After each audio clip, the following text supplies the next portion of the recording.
নমস্কার সবাইকে। আমি অর্ক কিরণ গুহ, ইনভেস্ট ওয়ালাতে আপনাদের স্বাগত। তো আমরা আজকে যেটা কথা বলবো, 10 তারিখে মার্কেট কিভাবে রিঅ্যাক্ট করলো। আমরা আগের ভিডিওতে যে লেভেলগুলো আলোচনা করেছিলাম, মার্কেট কি সেই লেভেলগুলোকে রেসপেক্ট করলো, নাকি সেই লেভেলগুলো থেকে অনেকটা উপরে খুলেছে? বলাই বাহুল্য, আজকে মার্কেট কিন্তু একটা অনেক বড় গ্যাপ আপ দিয়েছে। তো চলুন আজকে আমরা একটু নিফটি নিয়ে আলোচনা করে নিই, আর নিফটির লেভেলসগুলো কীভাবে কাজ করেছে, কীভাবে আমরা এন্ট্রি এক্সিট বা সারাদিন ধরে নিফটির মুভমেন্টটা কী হলো একটু সেগুলো লক্ষ্য করব। আর আগামী দিনে 11 সেপ্টেম্বর নিফটি কিভাবে মুভ করতে পারে সেই জিনিসগুলো আমরা ভিডিওর মাধ্যমে আলোচনা করব। আর কালকে কিন্তু সেন্সেক্সেরও এক্সপায়ারি রয়েছে, তো সেন্সেক্সের চার্টটাও আমরা একটু নিয়ে আলোচনা করব। তো আমি আগে নিফটি 50 চার্টের মধ্যে চলে আসি। নিফটি 50 চার্টের মধ্যে আমরা যে লেভেলগুলো মার্ক করেছিলাম, কি বলেছিলাম আগের ভিডিওতে ক্লিয়ারলি আমরা আলোচনা করেছিলাম, আমাদের আপসাইডের টার্গেট, আপসাইডের কিন্তু ফুল টার্গেট হচ্ছে 24,980 লেভেলটা, তাই না? 24,980 লেভেলটা আমাদের চার্টে ইমিডিয়েট রেজিস্ট্যান্স ছিল 24,900 লেভেল।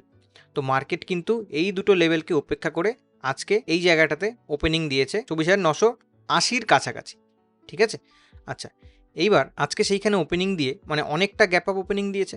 সেই গ্যাপ আপ ওপেনিং দিয়ে দেখুন মার্কেটে একটা জিনিস মাথায় রাখবেন, যখনই এরকম বড় বড় গ্যাপ আপ বা গ্যাপ ডাউন হয়ে যাবে, তারপরে মার্কেট ওঠা বা নামার চান্স অবশ্যই থাকে, কিন্তু মার্কেট কিন্তু এক্সস্টেড হয়ে যায়, তাই না? মার্কেট ওভারবট জোনে চলে যায় বা গ্যাপ ডাউন দিলে ওভার সোল্ড জোনে কিন্তু চলে আসে। তো মার্কেট একটু এক্সস্টেড হয়ে যায়, মানে আমি আমার ভাষায় বলি যে মার্কেটের অক্সিজেন বা মোমেন্টাম হারিয়ে গেছে। তো আজকেও কিন্তু সেই ঘটনাটাই হয়েছে। দেখুন এখানে 24,980 মার্কেটের কাছে খুবই ইম্পর্টেন্ট একটা রেজিস্ট্যান্স জোন ছিল, জন্য আমার চার্টেও ড্র করা ছিল, আমি দুটো ভিডিওতে সেই লেভেলটা বলেও এসেছিলাম। আচ্ছা, আজকে মার্কেট কিন্তু সেই লেভেলের ওপরে ওপেনিং হয়েছে। এবার মার্কেট আজকে তার পজিশনাল রেজিস্ট্যান্স 25,000-এর লেভেল, খুবই মার্কেটের কাছে গুরুত্বপূর্ণ ইম্পর্টেন্ট লেভেল। পজিশনাল ভিউতে 25,000-এর লেভেলটাকেও কিন্তু মার্কেট আজকে ভেঙেছিল, ঠিক আছে? এই যে ভেঙেছিল কিন্তু সাস্টেইন করতে পারলো না, ঠিক আছে? আজকে যারা যারা ওয়াই অ্যানালিসিস করছিল, লাইভ মার্কেটে যারা যারা ওয়াই অ্যানালিসিস করেছে, তারা দেখতেই পেয়েছে যে আজকে সকাল থেকে কিন্তু পুট সেলাররা, পুট রাইটাররা 1,80,00,000 এইভাবে ঢুকছিল, আর মার্কেট থেকে কিন্তু কল সেলাররা 40,000 50,000 করে বেরোচ্ছিল ফার্স্ট হাফে, এইটুকু টাইম ফ্রেমে।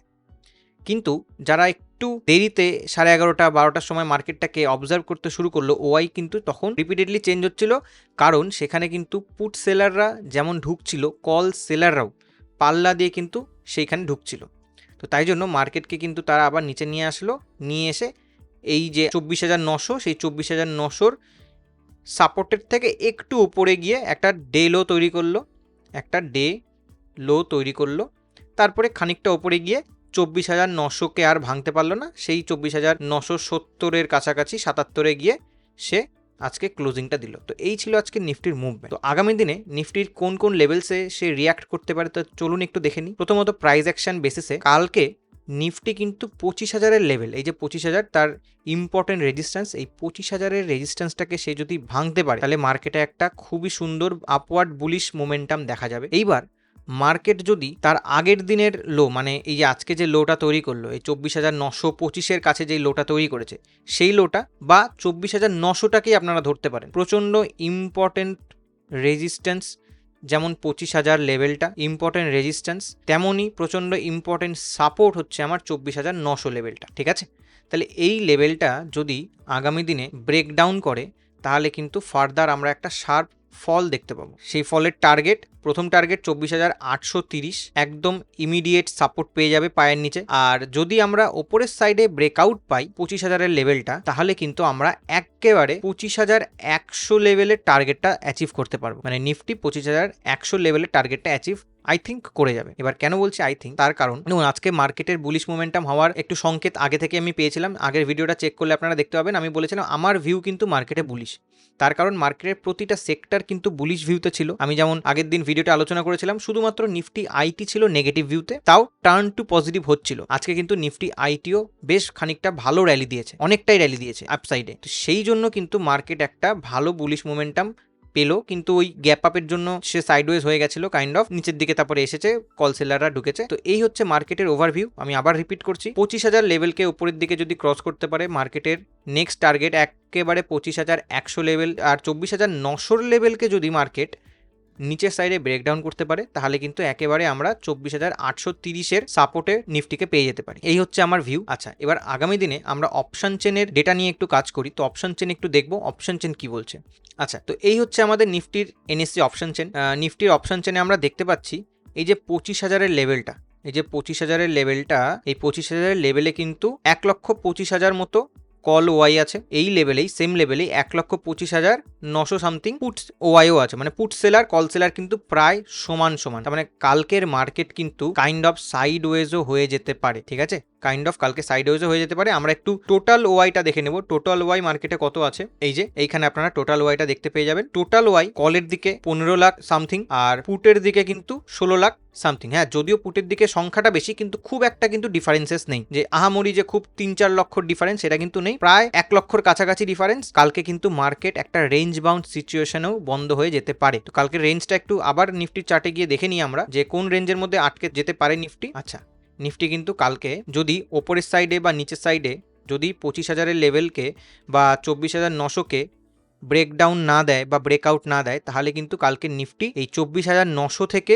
24,980 এই রেঞ্জের মধ্যে কিন্তু ঘোরাফেরা করতে পারে, বা এই রেঞ্জকে উপরের সাইডে ভাঙলেও 25,000টা কিন্তু তার মেইন হার্ডেল থেকে যাচ্ছে। এই ছিল নিফটির ইম্পর্টেন্ট লেভেল, আশা করি আপনারা বুঝতে পেরেছেন। একটু চার্টের মধ্যে মার্ক করে রাখবেন। এরপরে যদি আমরা সেন্সেক্সের চার্টটাকে অবজার্ভ করি, কালকে কিন্তু সেন্সেক্সের এক্সপায়ারি রয়েছে। এক্সপায়ারির দিন সবাইকেই বলা আছে, আমার স্টুডেন্টরাও জানেন যে এক্সপায়ারির দিন কিন্তু ইন্ডেক্সের ট্রেড খুবই সাবধানে করতে হবে, কারণ এক্সপায়ারিতে সমস্ত প্রিমিয়াম জিরো হয়ে যায়। ওটিএম অপশন নিয়ে আশা করি কেউ কাজ করবেন না। তো আমরা একটু সেন্সেক্সের চার্টটা দেখে নিই। সেন্সেক্সের চার্টে আমার কিন্তু একটা ইম্পর্টেন্ট লেভেল 81,450, এই 81,450 এই লেভেলটা কিন্তু একটা, এই রেড লাইনটা যে দেখতে পাচ্ছেন, এটা একটা খুবই ইম্পর্টেন্ট লেভেল ছিল। এটাও আজকে গ্যাপ আপ দিয়ে সেই লেভেলের উপরেই ক্রস করেছিল। নিফটির মতোই এর বিহেভিয়ার, যে ইম্পর্টেন্ট রেজিস্ট্যান্সকে পার করে হালকা একটু উপরে গিয়ে তারপরে কিন্তু ফল করে আবার সেই জোনের মধ্যে ঢুকে গেল, ঠিক আছে। তাহলে আগামী দিনে কোন কোন লেভেলগুলো আমার সেন্সেক্সে কার্যকরী হতে পারে? আগামী দিন কিন্তু সেন্সেক্সের এক্সপায়ারি রয়েছে, ঠিক আছে, এক্সপায়ারি রয়েছে। তো এক্সপায়ারির লেভেলগুলো আমরা যেগুলো মার্ক করব, এক্সপায়ারির খুবই ইম্পর্টেন্ট লেভেল হয়ে যাবে। মার্কেট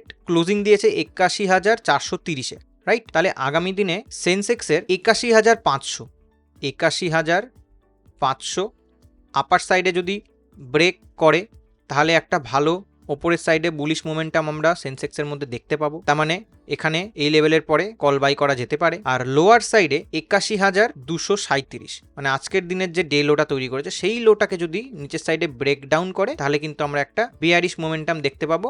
তার মানে পুট বাইং এর জায়গা সেখানে থেকে যাচ্ছে, ঠিক আছে। তাহলে নিচে যদি পুট বাইং এর জায়গা পাই, টার্গেট আমাদের প্লেস করতে হবে। তো টার্গেট আমরা কত পর্যন্ত রাখতে পারি? নিচের সাইডে কিন্তু 81,000 লেভেলটা একটা ভালো সাপোর্টের কাজ করে যাবে, ঠিক আছে। নিচের সাইডে 81,000 লেভেলটা আমাদের একটা ভালো সাপোর্টের কাজ করে যাবে। তাহলে আমরা লোয়ার সাইডে এই টার্গেটটাকে ইমিডিয়েট সাপোর্ট হিসেবে কাজ করতে পারি। আচ্ছা, এবার যদি ওপরের দিকে যদি কল সাইডে ব্রেকআউট দেয়, তাহলে আমরা নেক্সট টার্গেট কোথায় রাখবো একটু দেখে নিই। নেক্সট টার্গেটের কোনো জায়গা আছে কিনা? ইয়েস, নেক্সট টার্গেটের একটা ছোট্ট জায়গা আছে। সেটা কি? আজকের দিনের যে হাইটা, আজকের দিনের যে ডে হাইটা তৈরি করেছে, সেটা কিন্তু আমার আপসাইডে ফার্স্ট টার্গেট, মানে 81,650 লেভেলটা আপনারা ধরতে পারেন। আপসাইডের টার্গেট 81,650, এই লেভেলটা আমার আপসাইডে যদি 81,500-কে ব্রেক করে, তাহলে এই লেভেল পর্যন্ত পৌঁছতে পারে, ঠিক আছে। আশা করি বুঝতে পারলেন। আর আমার এই ভিডিওগুলো আপনাদের কি কোনো উপকার করছে? একটু আমাকে কমেন্ট করে জানাবেন যদি উপকার করে থাকে। আর ভিডিওর মধ্যে যদি কোনো ডাউট থাকে, প্লিজ সেটাও আমাকে কমেন্ট করে জানাবেন। ভিডিওটি ভালো লাগলে অবশ্যই লাইক, শেয়ার অ্যান্ড সাবস্ক্রাইব করে দিন। থ্যাংক ইউ সবাইকে। আবার নতুন কোনো ভিডিওতে আপনাদের সঙ্গে দেখা হবে। আজকের ভিডিওটা আমি এখানেই শেষ করছি।